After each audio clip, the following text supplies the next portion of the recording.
And you want to make sure you just have an understanding. Like, we see the pediatrician, the most frequent, maybe 2 months in between Yeah. visits after they're a newborn.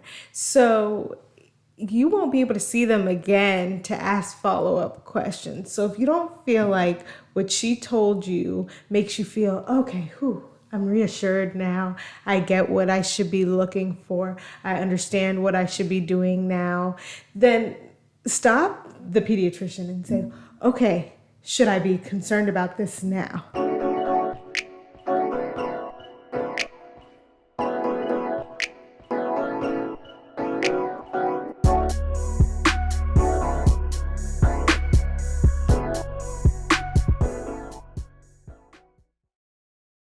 So welcome back to the Parenting Potential Podcast. My name is Charles. And I am Monet, Dr. Winslow.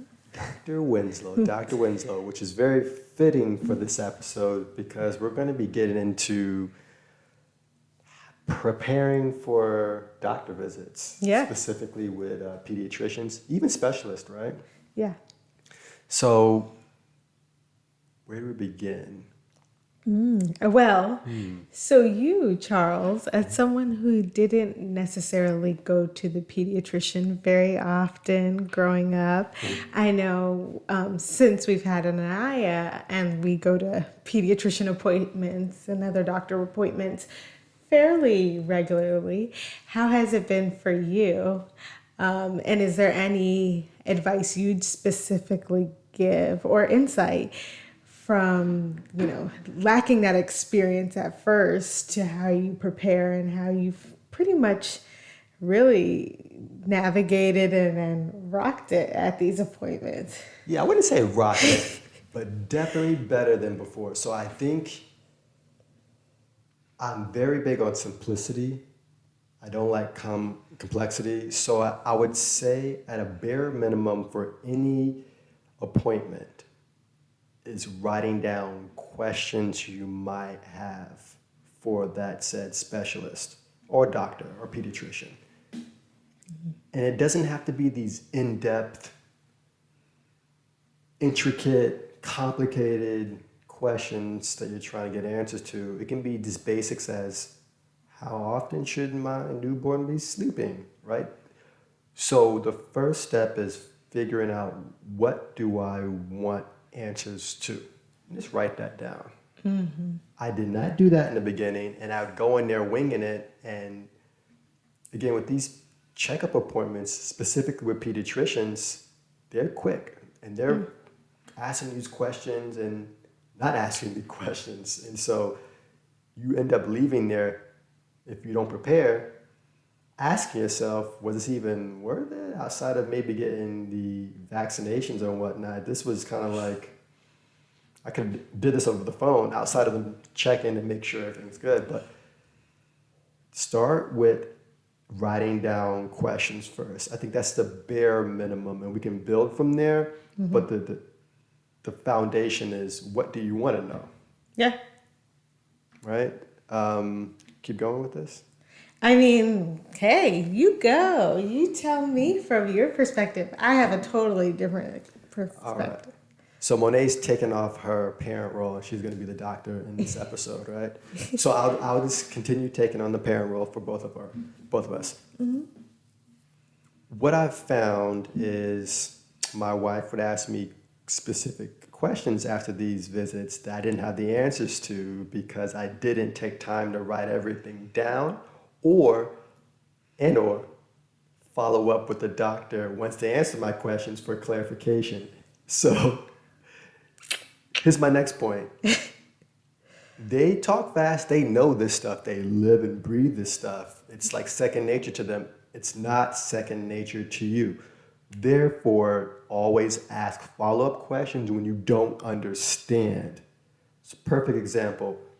Anaya wasn't rolling over, for example, and I asked the doctor, is this normal? She said, yes, sometimes. We do see global delays, but we'll try to recommend, I'll refer you to PT, OT, speech.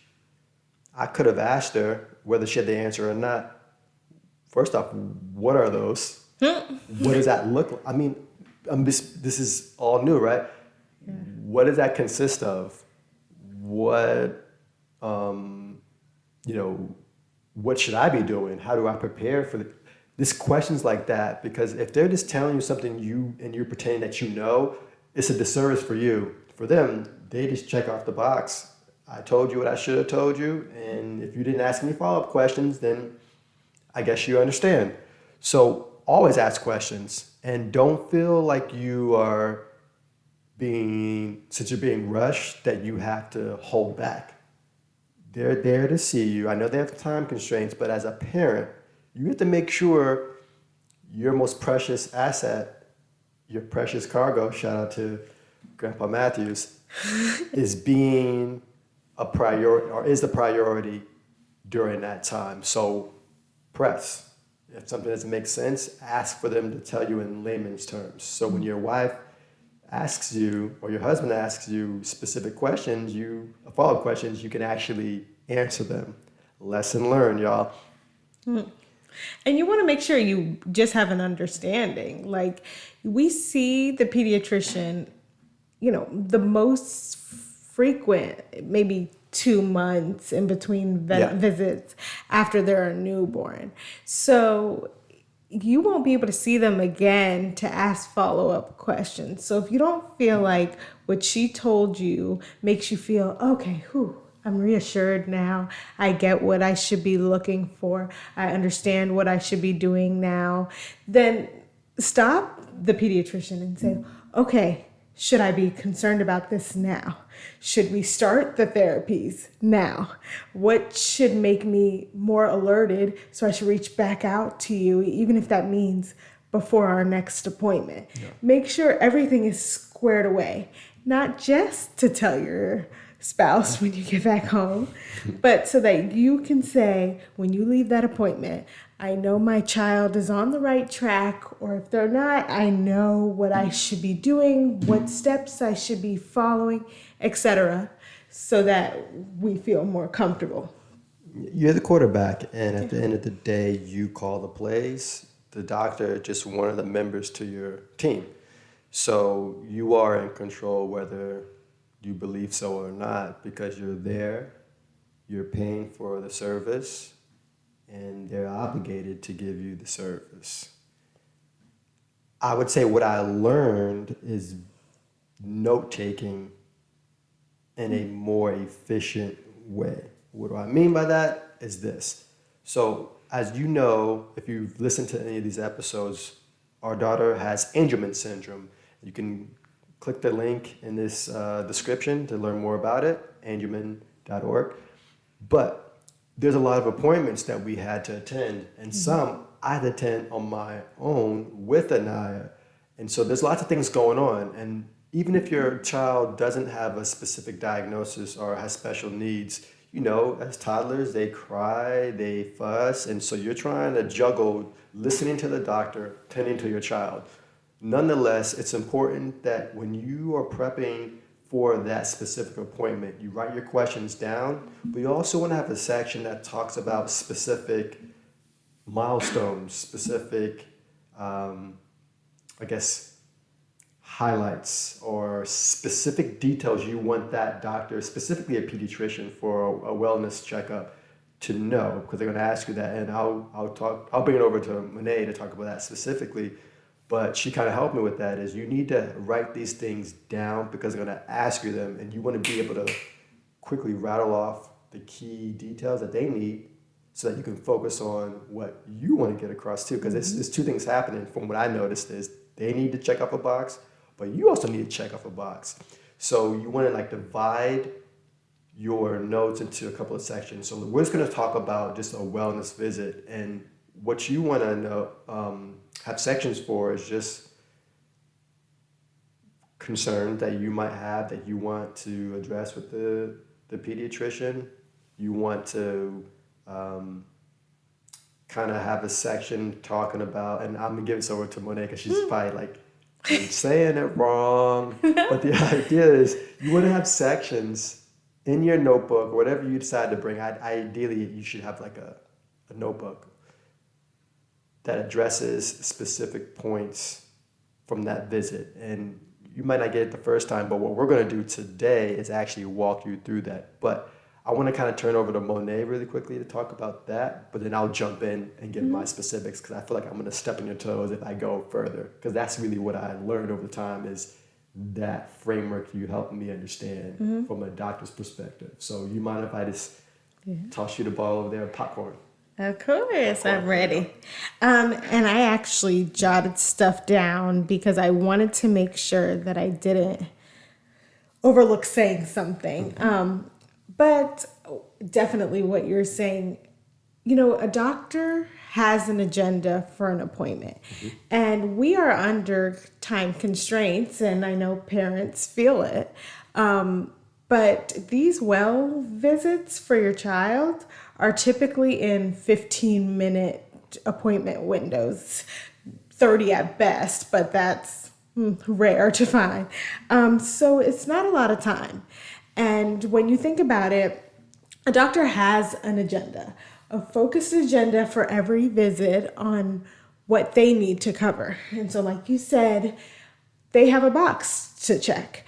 And so from the doctor perspective, I wanted to give you all some pearls just so that you know what the doctor is kind of doing during your visit and how you could best navigate it so you can still get everything you need out of it. So the number one thing is that your pediatrician is coming into the room knowing they have this 15-minute window to address a certain amount of things.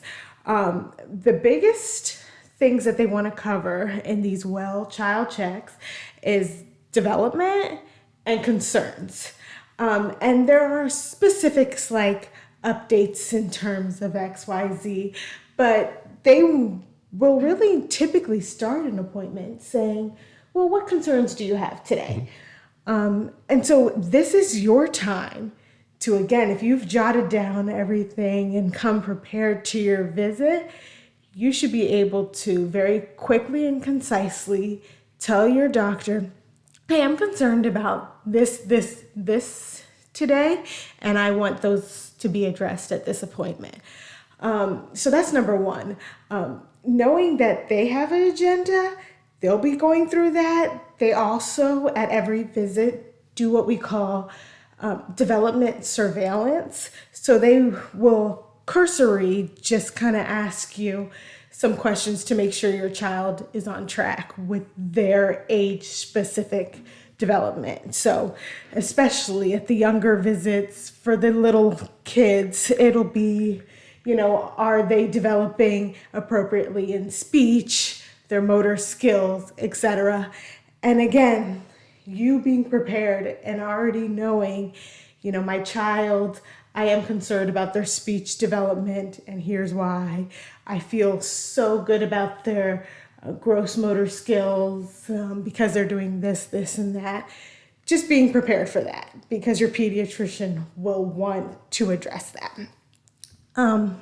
Second thing is there are specific, significant interval information questions that your doctor will use. Layman's terms, please. So what that means is from our last visit, any updates on medications, if you saw a specialist, because typically your pediatrician will know all of this information, and they need all this information because they are the main doctor that coordinates everything else. So if you said, last time you referred me to the neurologist, we went, the neurologist started us on this medication, and so now we're taking this medication. Now, let me cut you off real quick, Yeah. because I know what some parents are thinking. I know what I'm thinking is, shouldn't you know that? You should look at the notes. Why am I telling you something if you're technically the quarterback, quote unquote, the backup quarterback for the medical arena? Yeah. And your pediatrician and a great pediatrician should hopefully be very prepared and have been able to see that information. one part of it is confirming that you're understanding, confirming what you're doing at home. Because you could say, yeah, I went to the neurologist and they prescribed us this, but we didn't start taking that medication or whatever. Gotcha. So it's also an opportunity for that. And sometimes pediatricians can't see information from other specialists. So just another piece of information, I think, for all parents who have a lot of care to coordinate with their kids, with specialists and likewise, I would suggest, if you can, trying to get all of your specialists and physicians and team members on the medical team in the same network. So that's really helpful. And for us, we have that. So our pediatrician is able to see those things. So really just, again, like, you want to come to the appointment prepared. So don't at the end of the visit be like, oh, you know what? And I forgot to tell you, we ended up in the ED last week for this and that. You want those things just to remember. Your doctor is going to ask you early in the visit, hey, any updates on things? Anything's important for me to know since the last time? And be ready. I'd say the third thing is that they'll ask you questions about your diet that the child is following, how their sleep is going, just basic elements of their health like that. Dental care, have they been seeing the dentist, etc. And what I found as a pediatrician is that sometimes I'll be going through those questions. And again, in a 15-minute appointment, you're not expecting to be talking about the diet element for 12 minutes. But sometimes parents, in their excitement to explain, will say, oh yeah, she's eating this. Oh, and this. Oh, and she likes that. And keep going. And I would definitely recommend, like, being concise in your answers. Again, realizing that your pediatrician has an agenda and they want to make sure, basically, your child is eating well, whether or not there are some deficiencies in their diet, etc. And so capture what they want to capture, and that's really it. Because, and again, if you have any questions or concerns, you can say, but I am worried about this aspect of their diet. But just make sure that in your answering their questions, especially if they're questions that weren't top agenda items for you, that you're not going down such a rabbit hole that you're taking up valuable time you could use elsewhere. I found myself doing that the first couple of times, being by myself. Yeah. You're overwhelmed, and so you just are rattling off whatever comes to your mind, and even if it might not be necessary in your head, at the moment you think it is, it's like, yeah, this is what happened. She loves carrots, but also she loves sweet potatoes, but I know that this has more starch in it, and then it just goes on and on. So yeah, parents, I understand. Yeah. Monet does too. Yes. She also has a different perspective from working with a lot of parents, but give yourself some grace. It's not going to be perfect, but being concise is extremely important. And I could tell you, as a pediatrician, and for me, it's very hard because I never want to rush a parent, like, regardless of anything. But sometimes you are looking at the clock and being like, oh my gosh, we have technically 4 more minutes in this appointment or whatever. And I can see that my next patient is popping up and, like, I don't have time to be talking about whether or not this kid also likes mac and cheese. So just being mindful of that. And I will say, from the parent perspective, knowing this, it is crucial, parents, please, to be on time, meaning 15 minutes early, I would say, to your appointment. And I say this because oftentimes the reason why I'm so crunched for time with my patients is because they won't show up till their appointment until sometimes 10 minutes, 15 minutes into their appointment window. And by the time the medical assistant calls them from the front to bring them back, do all the vitals, get them all prepared for the visit, weigh them, etc. The physician doesn't get into the room until sometimes when the appointment time is almost over. And so that really does compromise what you're able to accomplish too. So big tip, parents, come as early as you can, truly, because it'll only benefit you. And again, from the pediatrician standpoint, you sit there and say, oh my goodness, they showed up 20 minutes late. When I go in there, I'm going to cut this. Like, I still have to accomplish what I need to, and I really hope they don't come here with 5 concerns that they want me to address when we only have so much time. So that's a big takeaway for sure. And then another important thing is, I know this I talked about. Yeah, now number four. I talked about that at every visit, your pediatrician should be doing a developmental surveillance. And for us, actually, that's really when we were able to see that Anaya, like beyond just us having some concerns, maybe she's developmentally delayed. When the pediatrician is asking, can she do this? It really brings it to light that she's expecting us to say yes. Because at this 6-month appointment, people would normally say yes to this question. That's why I'm asking it. And so it's very important that your pediatrician always check in on those things. And if your pediatrician isn't asking those questions, I think it's important for you to say, how do you know that my child is developmentally appropriate? Because, again, these visits are 15 minutes. Your pediatrician is not going to catch these things that you do.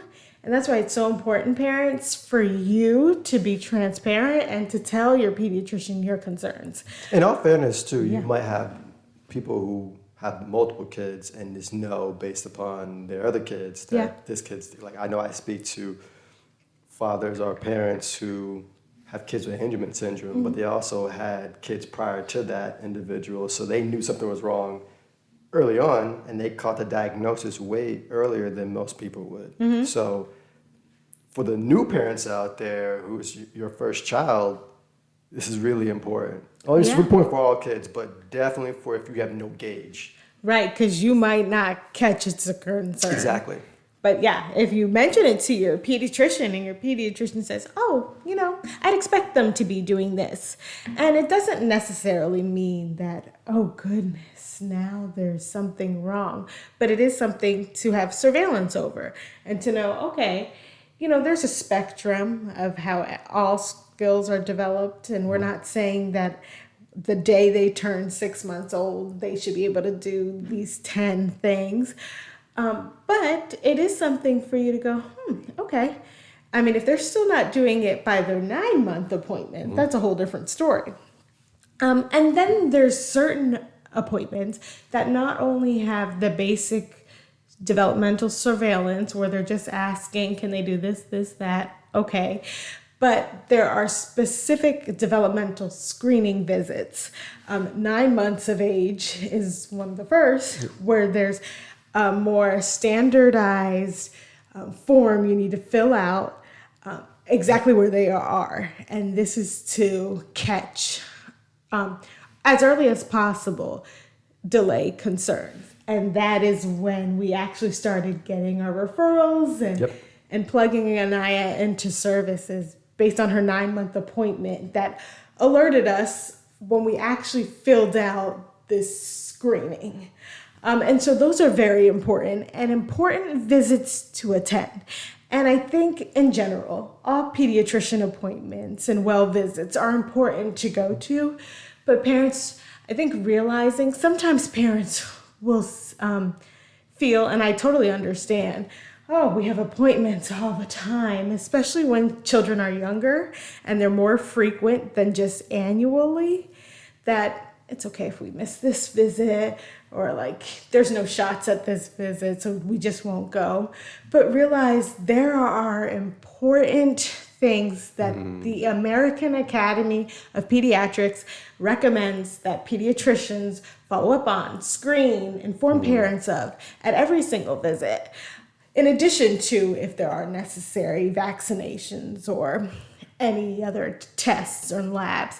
So another thing I really want to stress is that you don't want to be missing appointments or making a habit of, let's just skip this one. Gotcha.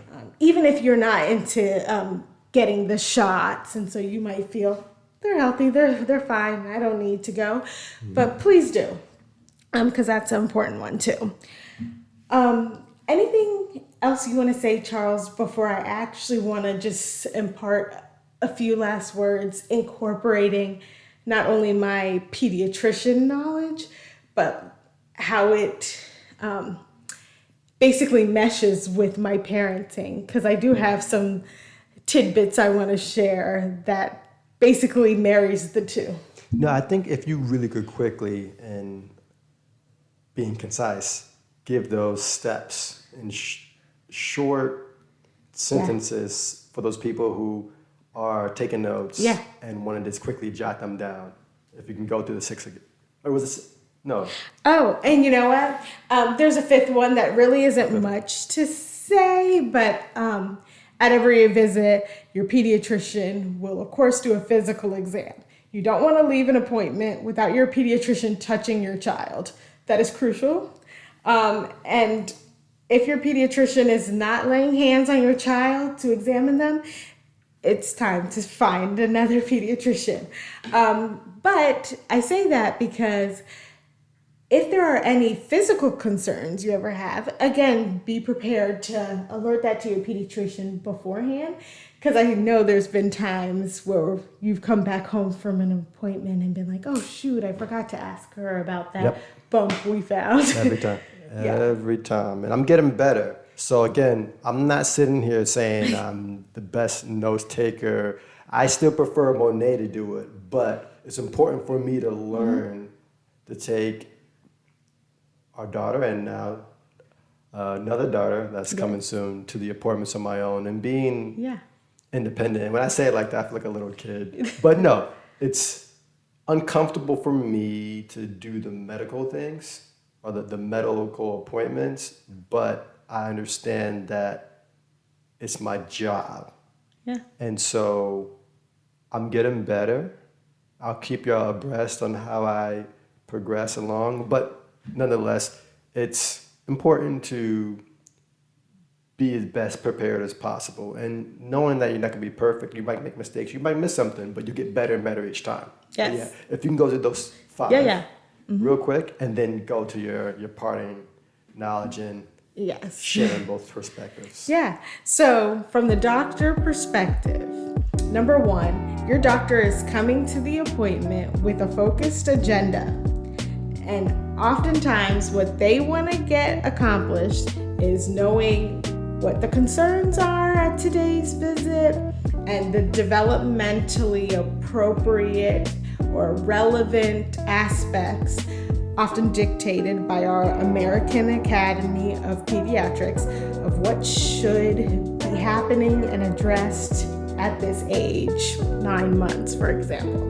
They have an agenda, remember that, and trying to meet their agenda as efficiently as possible so you can then accomplish your own. So number one, realize the doctor's perspective is accomplishing their agenda. Number two, realizing that the doctor needs significant interval information from the last time they saw you. Or if this is your first time meeting with the pediatrician, any information that is important to date to give them. So medications, allergies, any changes since the last time, any significant emergency department visits, any changes to household dynamics that could have clearly made an impact on your child's health well-being. Know those things, be ready to talk about them in an efficient, precise way. So significant interval information. Number three, There are different categories that are important to understand about your child's overall well-being. These include their diet, maybe bowel and urinary habits, their sleeping habits, etc. Their activity, their screen time usage. So get to the point, answer the doctor's questions on those, and don't be superfluously giving information and details that could take away time to address other aspects of the visit. Number 4, developmental surveillance. Developmental screening is an important thing for the doctor to accomplish. So this is your time to tell your doctor what your child is excelling at, what you feel like there is a little concern or maybe possible delays, and filling out any questionnaires or relevant developmental information at this point to assess your child's developmental skill. And then number 5, the physical exam. This is the time that your physician will lay hands on your child, look into the ears, the mouth, the eyes, examine the skin. If you have questions or concerns at this point about anything physically, this is the time to bring it up to the pediatrician. And don't assume that just because they didn't say anything about that bump behind their neck, that they felt it and it's fine, because they could have very well not felt it, or just they realized there's nothing to be concerned about it, so they didn't say anything to you, but now you go back home and you're worried about it. So the physical exam is an aspect of the visit just as important as all of the talking parts and being prepared for that. And I'll just add 2 things, because when you were going over those again, my memory was jogged. So the first one is you can slow down. They are on a time crunch and they're going to go quick, but you can control the tempo of this visit. So don't feel rushed. Take your time. Let them do their thing, but take your time and ask your questions, thinking, processing, and then responding. Number 2 is you're the parent. You will see things that they might not catch. And it's not that they're not good doctors or pediatricians. They can't catch everything, but you can as a parent for the most part. So example was Anai's eye was drifting, but it wouldn't always drift. So for some reason, it wasn't drifting at the appointment. So the doctor, the pediatrician, wouldn't see it, but I saw it. Monet saw it, and we were kind of like, well, you know, with newborns, it happens, but it continued to happen, and we saw something, we said something, and that's kind of a good motto. If you see something, say something, even if you think it's so minor. We said something, and we found out that she needed glasses, right? And then it led to her diagnosis being the reason why her eyes were drifting. So I say those 2 things because it's extremely important. Slow down and bring up anything that you notice that they did not bring up, because you can't go into expecting to say, I wonder if they're going to see what I saw. I'm going to see if they're good. No. Address it. They are going quickly. You need to be prepared to tell them everything you notice. And don't be afraid to sound crazy, because you might think something so minor they might not care about, but you should care. They should care. So when you see something, say something. And I'll take it back over to Monet. Yeah, no, I think that's really great. And at worst case, they'll reassure you and just say, don't worry about it. Worst case / best case, I guess. Now, sometimes physicians can get under this, oh goodness, here they are asking me another question. And I hate when healthcare providers get into that, because you could be totally missing something that a parent is catching. So if you are getting that vibe, don't let that dissuade you from continuing to bring things up. Yep. This is your time. So great additional point.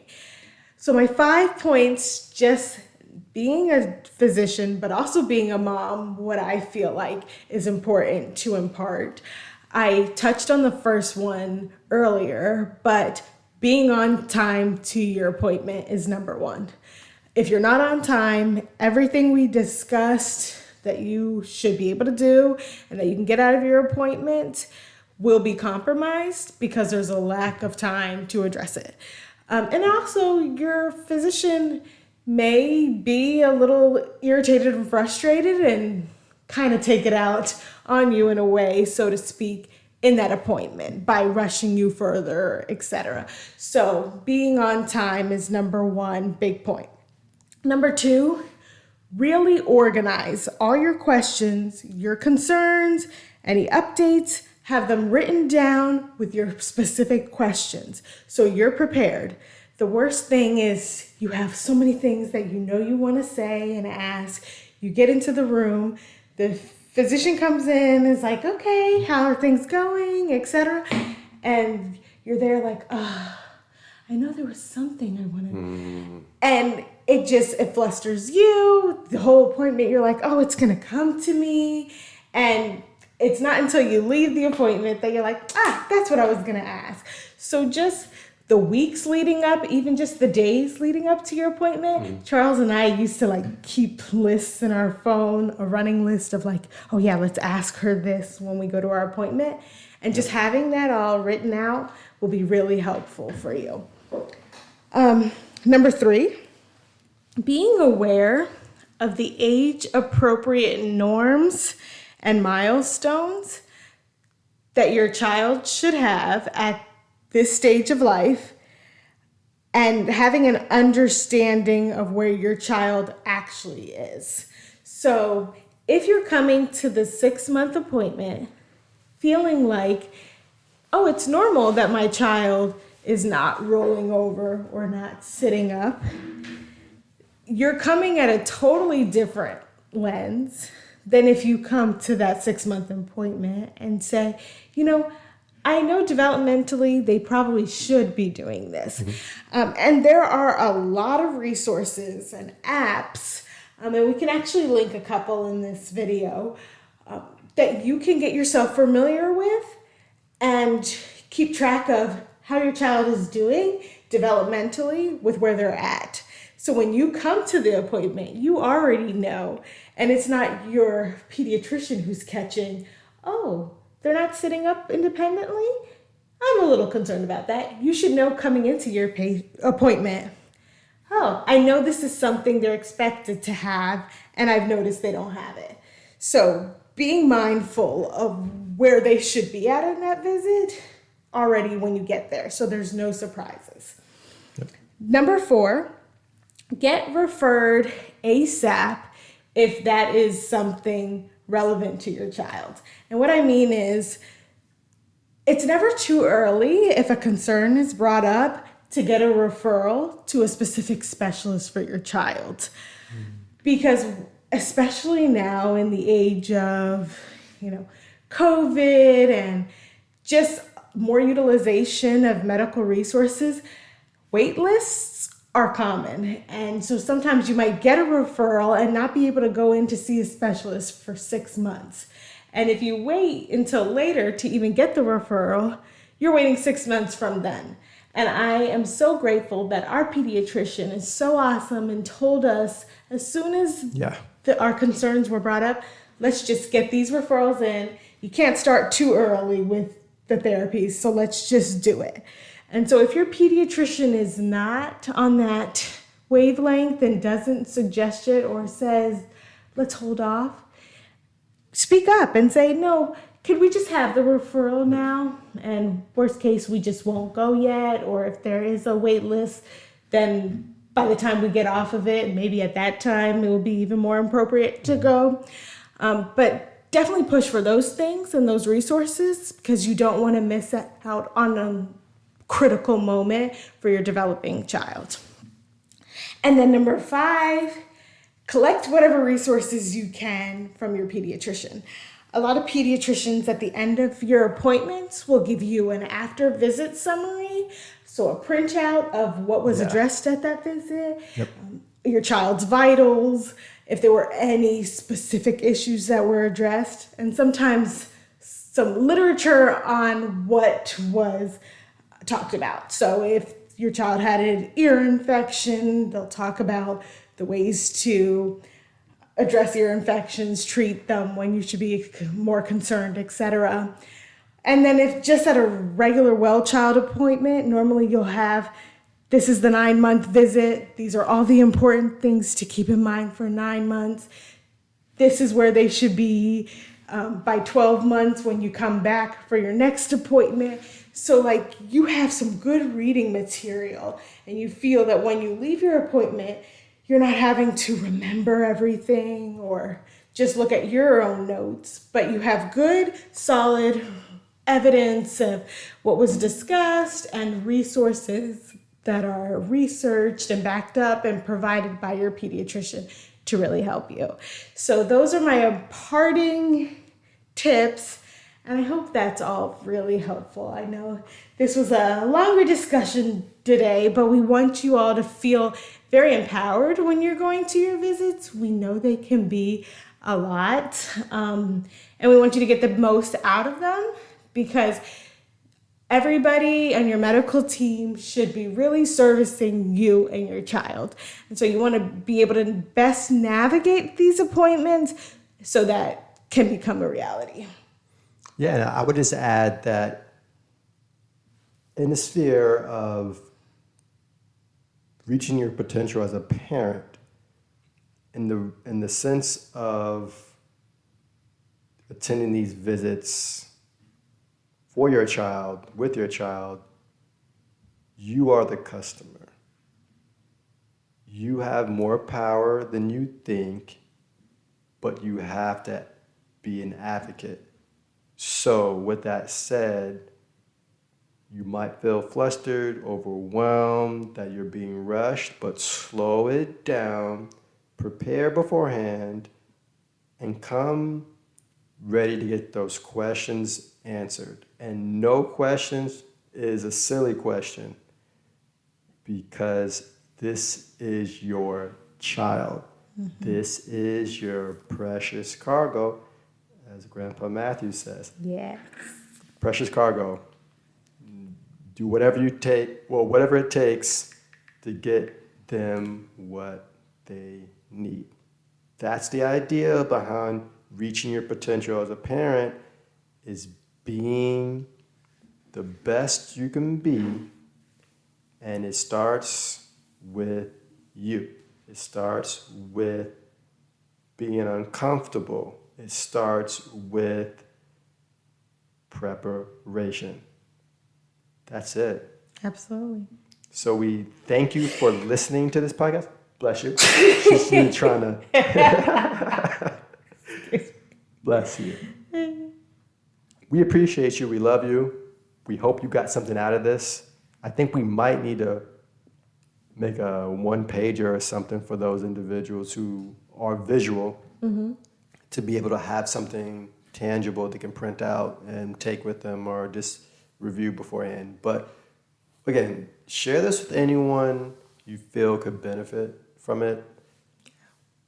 Yeah, and if you have any questions or specific things that you would want more clarity on, either from our parenting experience going to these appointments or from the doctor perspective, please reach out, comment. We would love to hear even about your experiences and any other tips you have to best navigate these appointments. If you found anything that's been helpful to you, or different ways or strategies that your pediatrician or specialists that you visited that you feel have really made you feel like your appointments have been best utilized. Yeah. Be better so you can parent better. Yes. Until next time, peace.